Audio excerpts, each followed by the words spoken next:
स्वागत है तुम्हारा ग्यू मांगा सीरीज के एक और नए पार्ट में। और हाँ, मैं जानता हूँ कि वीडियो काफी लेट हो गई है क्योंकि मैं आजकल अपनी पर्सनल लाइफ में काफी बिजी चल रहा हूँ, जिसकी वजह से मैं यूट्यूब पर ठीक से काम नहीं कर पा रहा हूँ। तो बहरहाल, अगर तुमने इस मांगा के पहले के पार्ट्स नहीं देखे हैं तो तुम ऊपर आई बटन पर क्लिक करके उन पार्ट्स को देख सकते हो। तो स्टोरी को स्टार्ट करते हैं।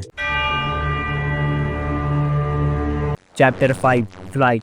चैप्टर की शुरुआत में हमें दिखाया जाता है कि काओरी और तदाशी टोक्यो वापस आ गए हैं। तदाशी टीवी पर न्यूज़ देख रहा होता है। न्यूज़ में बताया जा रहा था कि आज की प्रमुख खबर में ओकिनावा शहर में तबाही जारी है। चलती हुई मछलियों से मरने वालों की संख्या बढ़ती जा रही है। सबसे खतरनाक चलती हुई मछली ग्रेट व्हाइट शार्क है। उसकी वजह से अनेक मौतें और तबाही मची है। लोकल हंटर्स और Japan self defence forces in जीवों का शिकार करने के लिए जुट गई है। कई छोटी और मध्यम आकार की चलती हुई मछलियाँ पकड़ी गई है और साथ में एक विशाल व्हाइट शार्क जैसा क्रीचर भी पकड़ा गया है, जो एक घर की दूसरी मंजिल से गिरकर बेहोश हो गया था। न्यूज़ देखने के बाद तदाशी काओरी से पूछता है, काओरी तुम कैसा महसूस कर रही हो? पर काओरी उसे कोई जवाब नहीं देती है। फिर तदाशी दरवाजा खोलकर काओरी के कमरे में जाता है और हमें दिखाते हैं कि काओरी की तबीयत ठीक नहीं है और वो डर के मारे कांप रही है। तदाशी काओरी से कहता है, काओरी क्या तुम अभी भी कांप रही हो? हम टोक्यो वापस आ गए हैं, तुम आराम कर सकती हो। काओरी उससे चिल्लाकर कहती है, मेरे पास मत आओ और जाओ यहाँ से। इसके बाद सीन बदलता है और हमें दिखाते हैं कि तदाशी अपने अंकल से मिलने उनकी लैब गया है और तदाशी के अंकल का नाम होता है कोयानागी। तदाशी अपने अंकल से पूछता है, आपका काम कैसा चल रहा है? उसके अंकल उससे कहते हैं, मैं एक तरह से मंदी में हूँ, मेरे पास आइडियाज की कमी है। एक युवा जीनियस इन्वेंटर के रूप में मेरे वो दिन बहुत पहले बीत चुके हैं। हम उम्र से नहीं लड़ सकते। तुम कैसे हो और तुम्हारी गर्लफ्रेंड के साथ ओकिनावा की ट्रिप कैसी रही? ये सुनकर तदाशी उनसे कहता है, ये इतनी बढ़िया नहीं थी। काओरी थोड़ी परेशान हो गई है, लेकिन खैर ये इतना इम्पोर्टेंट नहीं है। मैं आपसे ये कहना चाहता था कि आपके घर के साथ जो कुछ हुआ उसके लिए मुझे माफ करिएगा। ये सुनकर अंकल कोयानागी कहते हैं, ओह उसकी चिंता मत करो, मैंने उसे वैसे भी एक सनक में बनाया था, कोई भी उसे मिस नहीं करेगा। बहरहाल तुमने अपने मैसेज में कुछ अजीब बात कही थी, तुम्हारा क्या मतलब था कि घर एक शार्क के द्वारा तोड़ दिया गया? ये सुनकर तदाशी हैरान होकर कहता है, क्या आप न्यूज नहीं देख रहे हैं? फिर कोयानागी उससे कहता है, न्यूज नहीं, मैं टीवी नहीं देखता हूँ। तो आखिर वहाँ क्या चल रहा है? इसके बाद तदाशी उन्हें पूरी बात बताता है और आखिर में कहता है कि हम यहाँ वापस आ गए। ओकिनावा में पूरी तरह केओस मचा है। तदाशी की बात सुनकर कोयानागी सोचते हुए कहते हैं, 4 पैरों वाली मछली मैं एक देखना चाहता हूँ, तुम ओकिनावा से एक भी नहीं लाए? फिर तदाशी उसे कहता है, आप मजाक कर रहे हैं, मैं इतनी घिनौनी चीज नहीं ला सकता। जब आप इसे नजदीक से देखेंगे तब आपको पता चलेगा कि मैं क्या कहना चाहता हूँ। इसके बाद अंकल कोयानागी अपनी असिस्टेंट से कहते हैं, मिस योशियामा, मैं चाहता हूँ कि आप मेरे लिए फौरन ओकिनावा की फ्लाइट बुक करें। इसके बाद सीन बदलता है और हमें दिखाते हैं कि तदाशी अपने घर वापस लौट रहा था और जैसे ही तदाशी अपने घर वापस लौटता है तो वैसे ही काओरी उससे घबराते हुए कहती है, तदाशी तुम कहाँ थे? तदाशी उसे बताता है, मैं बस अपने अंकल से मिलने गया था। क्या हुआ, कुछ गड़बड़ है? फिर काओरी उससे घबराते हुए कहती है, मैं उसे सूंघ सकती हूँ, मुझे फिर से उसकी स्मेल आ रही है। तदाशी उसे पूछता है, कौन सी स्मेल? काओरी उसे बताती है, वही स्मेल, उन अजीब सी क्रीचर्स की स्मेल। फिर तदाशी उससे कहता है, क्या तुम उन मछलियों की बात कर रही हो? पर मुझे कोई भी स्मेल नहीं आ रही है, हम टोक्यो में हैं, तुम बस उसे इमेजिन कर रही हो। काओरी उससे चिल्लाकर कहती है, नहीं मैं इसको इमेजिन नहीं कर रही हूँ। फिर तदाशी उससे कहता है, देखो काओरी, तुम्हारा एक्सपीरियंस बहुत ही डरावना रहा है, इसलिए तुम उस स्मेल की यादों से इतनी जल्दी छुटकारा नहीं पा सकती हो। काओरी उससे चिल्लाकर कहती है, मैं पागल नहीं हूँ, तुम मेरी बात को क्यों नहीं मानते हो? ये और अधिक मजबूत होती जा रही है और अब ये हमारे करीब आ रही है। इसके बाद सीन बदलता है और हमें दिखाते हैं कि तदाशी काओरी के लिए कॉफी बनाकर लाया है, लेकिन काओरी की हालत बेकार हो गई थी, वो बार बार उस स्मेल के बारे में ही बोल रही थी। फिर काओरी अचानक से चिल्लाकर कहती है, ये नजदीक आ रही है, ये सच में बहुत करीब है। फिर तदाशी उससे कहता है, काओरी शांत हो जाओ। काओरी कहती है, ये लगभग यही है। ये कहने के बाद काओरी बेड से उठकर भागने लगती है और वो भागते हुए रोड के बीच में आ जाती है। काओरी घबराते हुए कहती है, मैं अभी भी वो स्मेल महसूस कर सकती हूँ, ये सी और आ रही है। काओरी की वजह से वहाँ पर लोगों की भीड़ लग जाती है। फिर तदाशी काओरी से कहता है, काओरी सुनो, ये सब तुम्हारे दिमाग में है, अपने चारों ओर देखो, किसी को भी कोई भी स्मेल नहीं आ रही है। और तभी वहाँ खड़ी भीड़ में एक बंदे को आसमान में कुछ दिखता है और हमें दिखाते हैं कि एक गुब्बारे जैसी चीज आसमान में उड़ रही है। काओरी वो देख कर कहती है, ये सी और आ रही है। जब वो चीज और करीब आती है तो हमें दिखता है कि वो वही गार्बेज बैग था जिसमें तदाशी ने वो 4 पैरों वाली मछली पकड़ी थी। उसे देखकर काओरी फिर से भागने लगती है और तदाशी भी काओरी के पीछे भागता है। तदाशी उस चीज को देखकर कहता है, क्या ये वही है? ऐसा नहीं हो सकता, वो गार्बेज बैग वाली मछली उन्हीं का पीछा कर रही थी। तदाशी काओरी का हाथ पकड़ करके भागने लगता है और एक गली में जाकर छुप जाता है। तदाशी काओरी से कहता है, ये क्या चल रहा है? क्या वो गार्बेज बैग ओकिनावा से यहाँ तक आया है? फिर काओरी उससे चिल्लाकर कहती है, नहीं मैं अब और नहीं सह सकती। तदाशी उसे शांत कराते हुए कहता है ये महज एक इत्तिफाक है, ये बस इस तरह से उड़ रहा है, चिंता मत करो। वो अब चला गया है, अब वापस चलो, मैं और कॉफी बनाऊंगा। लेकिन तभी वो गार्बेज बैग वाली मछली उड़ते हुए उनके पास आ जाती है और अचानक से वो गार्बेज बैग फट जाता है और वो मछली उन्हें इस हालत में देखने को मिलती है, जिसे देखकर काउरी जोर से चिल्लाती है।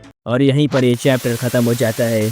Chapter 6 the death stench creeps. Chapter की शुरुआत में हमें दिखाते हैं कि तदाशी उस मछली को देखकर कहता है ये अभी भी हिल रही है, ये क्या है, क्या ये सच में वही मछली है? फिर काउरी कहती है ये हमारे पीछे आई है। तदाशी उससे कहता है नहीं, ये वो नहीं है, ये कोई दूसरी है। फिर काउरी उससे चिल्लाकर कहती है नहीं, ऐसा नहीं है, ये स्मेल, इसका कुछ करो, ओह गॉड, इसे दूर करो। इसके बाद सीन बदलता है और हमें दिखाते हैं कि तदाशी उस मछली को अपने अंकल के पास लेकर आया है, जिसे देखकर उसके अंकल कहते हैं तो ये उन जीवों में से एक है, मुझे लगता है कि अब मुझे ओकिनावा जाने की कोई जरूरत नहीं पड़ेगी, मैं यही इसको देख लूंगा। फिर तदाशी उनसे कहता है दूसरा बैग टूट गया था, इसलिए मैंने इसे नए बैग में डाला, और हाँ, अगर आप इसे छोड़ देंगे तो ये उड़ने लगेगा, इसलिए थोड़ा सावधान रहे। कोयानागी उससे पूछता है उड़ने से तुम्हारा क्या मतलब है? तदाशी उनसे कहता है यही तो इसमें अजीब बात है, ये जीव बैग के अंदर जाते ही फूल जाता है और ये बहुत बदबूदार है, इसकी स्मेल अभी भी रिस रही है। इसके बाद कोयानागी उस बैग को कैंची से काट देता है और उस बैग में से इतनी गंदी स्मेल आती है जिसे वो तीनों बर्दाश्त नहीं कर पाते हैं। फिर तदाशी अपने अंकल से पूछता है ये क्या चीज है अंकल? अंकल कोयानागी उसे बताते हैं अतीत में एक बार मुझे ऐसी स्मेल का सामना करना पड़ा था। तदाशी क्या तुमने कभी किसी इंसान की लाश की स्मेल महसूस करी है? तदाशी उनसे कहता है नहीं, मैंने नहीं की। क्या आपने करी है? कोयानागी कहते हैं हाँ, मैंने करी थी, इनफैक्ट वो मेरे पिता थे। कई दशक पहले मेरे पिता के पास एक प्राइवेट वर्क रूम था, एक तरह की फैक्ट्री। वो काम में इतना मगन रहते थे कि वो कभी घर ही नहीं आते थे। जब उनकी हार्ट अटैक से मौत हुई तब वो फैक्ट्री में ही थे, इसलिए काफी समय तक उनका पता नहीं चल सका। ये घटना गर्मी के मौसम में घटी थी, मुझे माफ करना, तुम इसके बारे में मत सोचो। बहरहाल मैं इस बैग के अंदर जो है उस पर नजर डालूंगा। फिर सीन बदलता है और हमें दिखाते हैं कि तदाशी अपने घर वापस लौट रहा होता है और तभी वो देखता है कि काउरी घर के बाहर बैठी हुई थी। तदाशी काउरी से पूछता है काउरी तुम यहाँ क्या कर रही हो? काउरी उससे चिल्लाकर कहती है तुम मुझे कब तक वहाँ छोड़ने वाले थे? मैं स्मेल से बचने के लिए बाहर चली आई, मैं उस चीज को सूंघ सकती हूँ। वो एक तो चला गया लेकिन ऐसे और भी हैं। ये सुनकर तदाशी काउरी से कहता है काउरी तुम इसे भूल नहीं सकती हो। काउरी उससे चिल्लाकर कहती है नहीं, मुझे पता है वो जीव हमारे चारों ओर है, क्या तुम्हें अब तक समझ नहीं आया? वो पहले से ही यहाँ है। तदाशी उन्हें अभी ढूंढो और मुझे उनसे छुटकारा दिलाओ। ये सब सुनकर तदाशी चिल्लाकर कहता है बस काउरी, मैं तुम्हारे भ्रम से नहीं निपट सकता, कोई स्मेल नहीं है, हम घर जा रहे हैं। इसके बाद हमें उनके घर का सीन दिखाते हैं। घर पहुंचकर काउरी तदाशी से कहती है नहीं, मुझे यकीन है कि वो हमारे कमरे में है, दरवाजों के पीछे या बिस्तर के नीचे। ये सुनकर तदाशी उससे कहता है ठीक है, मैं देखूंगा, मैं हर उस जगह पर नजर डालूंगा जहाँ वो छिपे हो सकते हैं। सबसे पहले ये जूते की अलमारी, देखो यहाँ कुछ भी नहीं है। लेकिन तभी उस अलमारी में से एक अजीब सा क्रीचर बाहर निकलता है, जिसे देखकर काउरी बहुत डर जाती है और वो तदाशी से चिल्लाकर कहती है जल्दी मारो उसे। तदाशी उससे कहता है मैं इसे संभाल लूंगा, तुम शांत हो जाओ काउरी। ये कहने के बाद तदाशी एक सैंडल से उस क्रीचर को मार देता है। काउरी तदाशी से कहती है देखो मैंने कहा था ना। तदाशी उससे कहता है चुप रहो, तुम गलत हो, ये तो बस एक कॉकरोच है, खुद देखो, तुम कल्पना कर रही हो। इसके बाद हमें रात का सीन दिखाते हैं और हमें दिखाते हैं कि तदाशी और काउरी बेड पर सो रहे हैं। लेकिन तभी अचानक से तदाशी को वही स्मेल आती है जिसे सूंघकर वो कहता है मैं इसे सूंघ सकता हूँ, मैं सच में उसकी स्मेल को महसूस कर सकता हूँ, ये नहीं हो सकता। तो वो चीज सच में यहाँ है। फिर सीन बदलता है और हमें तदाशी के अंकल कोयानागी की लैब का सीन दिखाते हैं। हमें दिखाते हैं कि वो उस मछली का पोस्टमार्टम करने वाले थे। कोयानागी उस मछली को देखकर कहते हैं ये बहुत विचित्र है, इसकी बॉडी पूरी तरह सड़ चुकी है लेकिन इसके पैर अभी भी चल रहे हैं। ये कहने के बाद कोयानागी उस मछली का पोस्टमार्टम करते हैं और तभी उन्हें उस मछली में से एक ऐसी चीज मिलती है जिसे देखकर वो हैरान हो जाते हैं। और ये थी वो चीज। एक और खास बात बताऊं, ये जो चीज है ये जिंदा है, मतलब इस चीज में जान है। कोयानागी उस चीज को देखकर कहते हैं क्या ये मछली का पार्ट है? ये कहने के बाद वो उस चीज को छूने के लिए अपना हाथ बढ़ाते हैं और जैसा कि मैंने कहा था कि इस चीज में जान है, तो वो चीज कोयानागी के हाथ को जकड़ लेती है जिससे कोयानागी को बहुत दर्द होता है। तो इससे हमें ये पता चलता है कि इस रहस्यमय क्रीचर की वजह से वो सारी मछलियां चल पा रही थी।